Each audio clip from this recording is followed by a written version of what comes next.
Alright, I'm about to change the brakes on this trailer. This is a heavy duty, kind of medium heavy duty trailer. About 16,000 pounds is what this thing hauls. I need to change the brakes on it, so I was going to do that today. I'm going to show you how. First thing I'm going to do is loosen these lug nuts.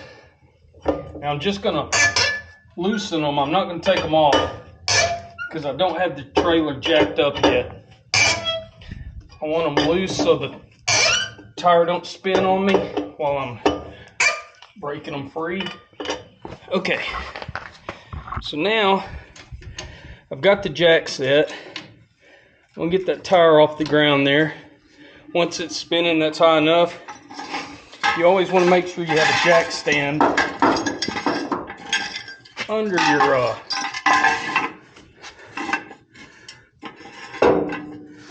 your trailer in case it wants to come down in any way. That'll catch it and keep it off of you. So that's going to hold that trailer. This is not really the best place to put it. I'd rather put it right here, but this trailer is kind of built unique, and if this was to fall, this thing's not going to fall all the way to the ground. So this is not going to catch a lot of weight. If you have a trailer that has the suspension on it, which this doesn't have the leaf springs, if you have a trailer that does, you're going to want to get your jack stands up under the frame. Make sure they're holding the weight. All right, we're going to spin these lug nuts off. Once your lug nuts are off, you can pull that rim loose. I'm just going to roll it down here to the back of the trailer.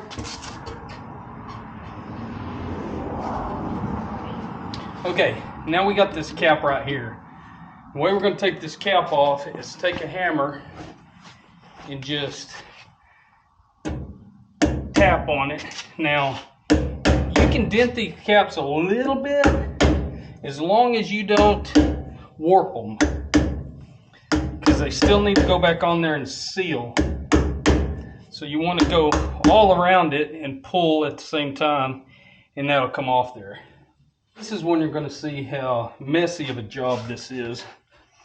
Okay, I'll get you a little closer here. So you can see right here, there's a cotter pin, and you got to take the end of that and bend it back around straight.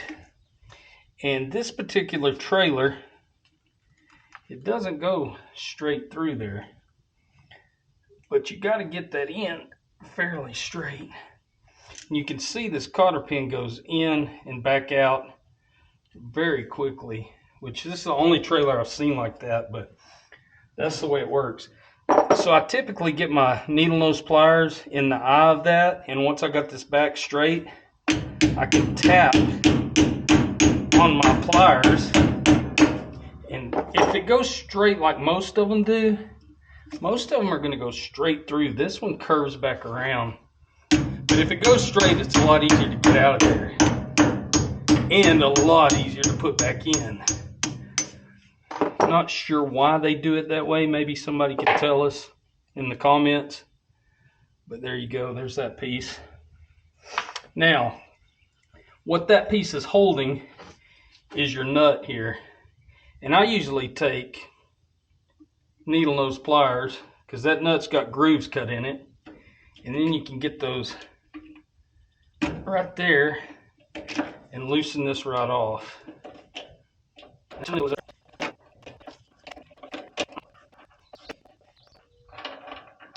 Alright, so there's your nut.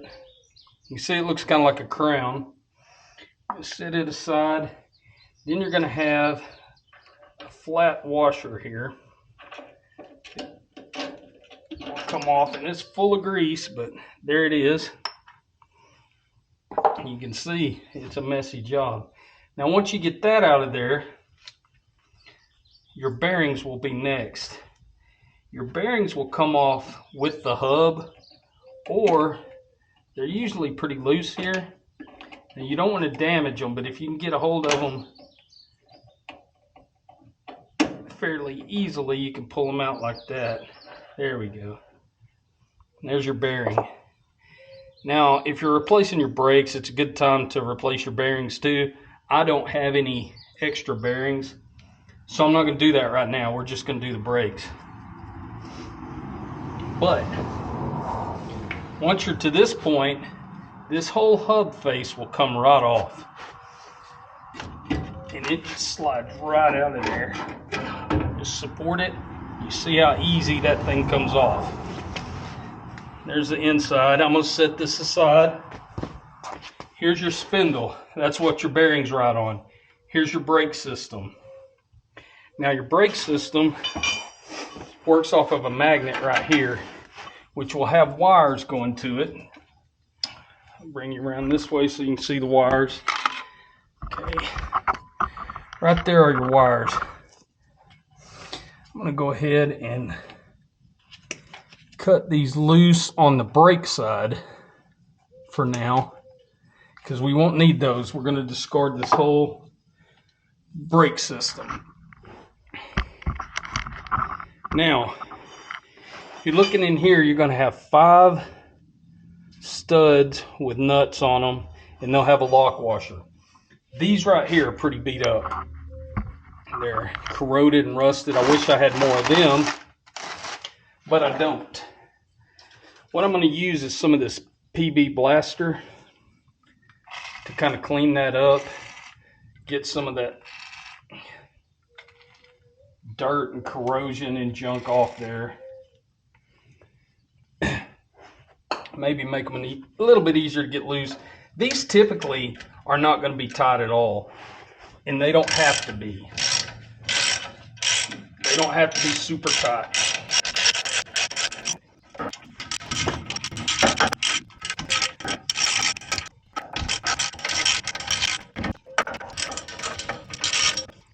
Alright, now we're going to take these nuts off of here.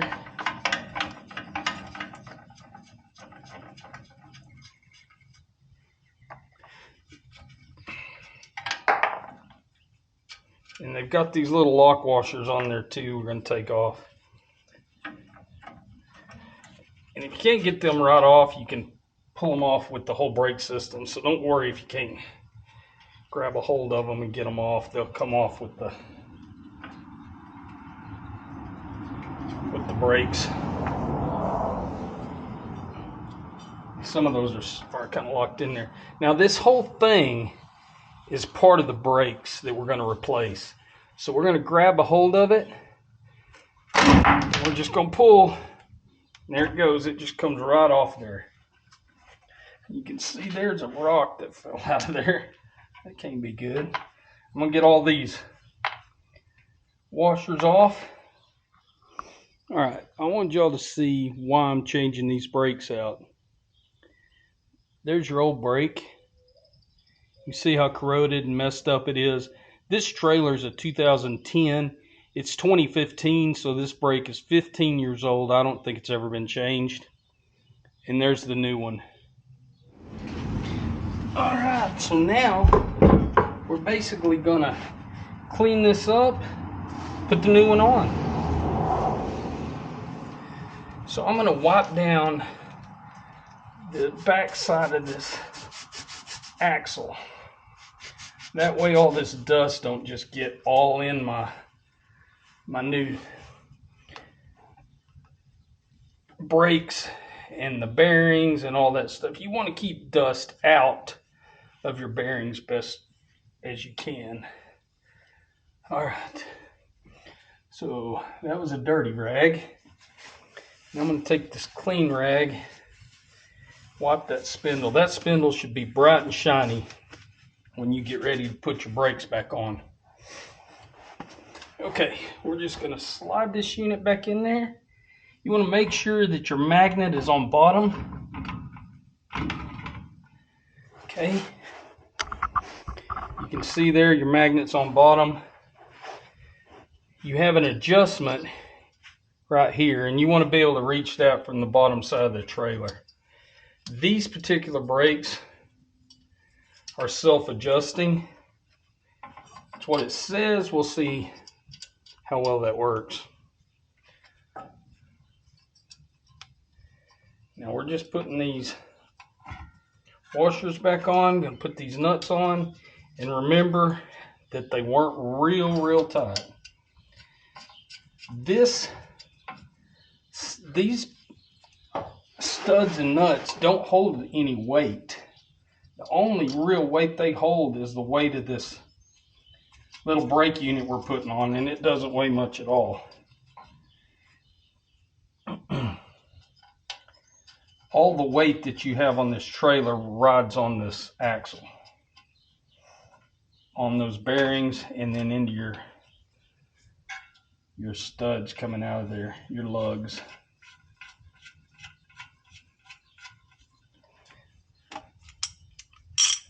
Alright. Okay, and anytime I'm tightening something round like this up, I'm going to go in a star pattern when I tighten these back up.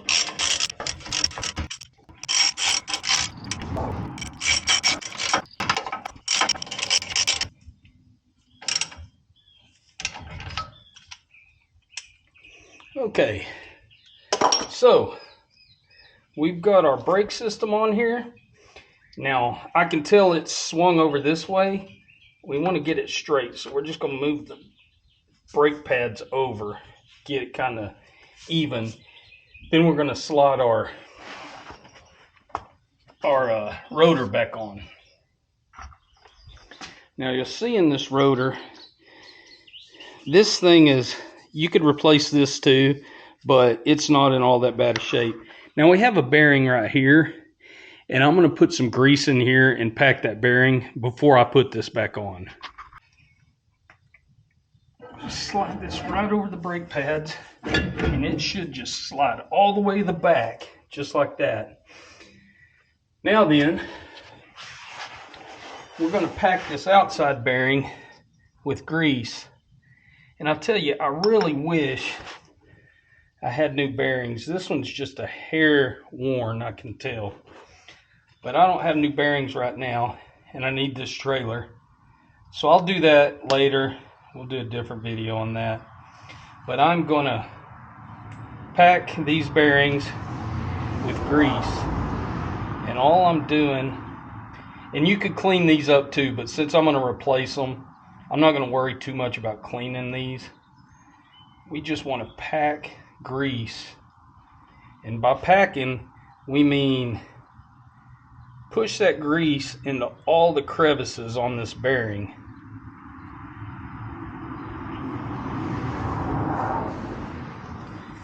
Like I said, I wish I'd have got new ones. Typically pack the new ones too before you put them on, but I'll do that later on. These will work for now. Now we're going to put that bearing back in there. And try to be careful not to get dust and everything in there. Now we got our washer. Now at this point, I'm going to give you a good tip. Make sure you know which way the hole is pointing. Right there on your shaft, because that's where your cotter pin is going to go back. And it goes between those grooves and then through that hole. So you kind of got to know where that thing's facing when you put this back on. And if it's tough to twist, just get your needle nose and just twist it on there like that.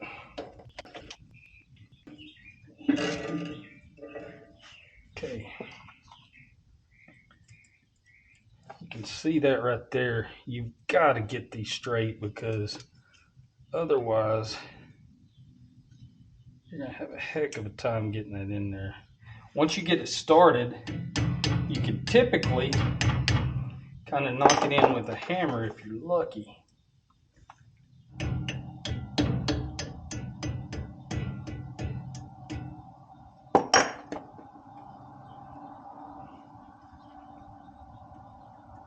I'm going to have to buy a new cotter pin for this. This is not a good way to do this, but this cotter pin's beat up, and I'm going to have to go to town and get a new one. But for now, I'm going to hope that that'll hold. I'm going to go where? I'll go to town and get a new cotter pin and put that in. I can put this in with the tire and rim on. So I'm going to go ahead and put all that back together for you just to show you how to do that. Make sure there's no dust or dirt in there. If there is, dig it out. I'm just going to run a little bit of grease around that washer before I put the cap back on. And the cap, you just want to make sure you have it straight and just tap all the way around it until it fits up snug there. Now all we have left to do is put our, you want to make sure this ain't loose, but that's tight as it can be. Now all we have left to do is put our wheel back on. Okay, the one thing we have left to do is connect these wires. These wires coming from the trailer. One is blue, one is white. Both the wires coming from the brakes are black. Reason being is it doesn't matter which ones you connect to which. So I'm going to connect those on all four tires, or all four wheels that I changed the brakes on.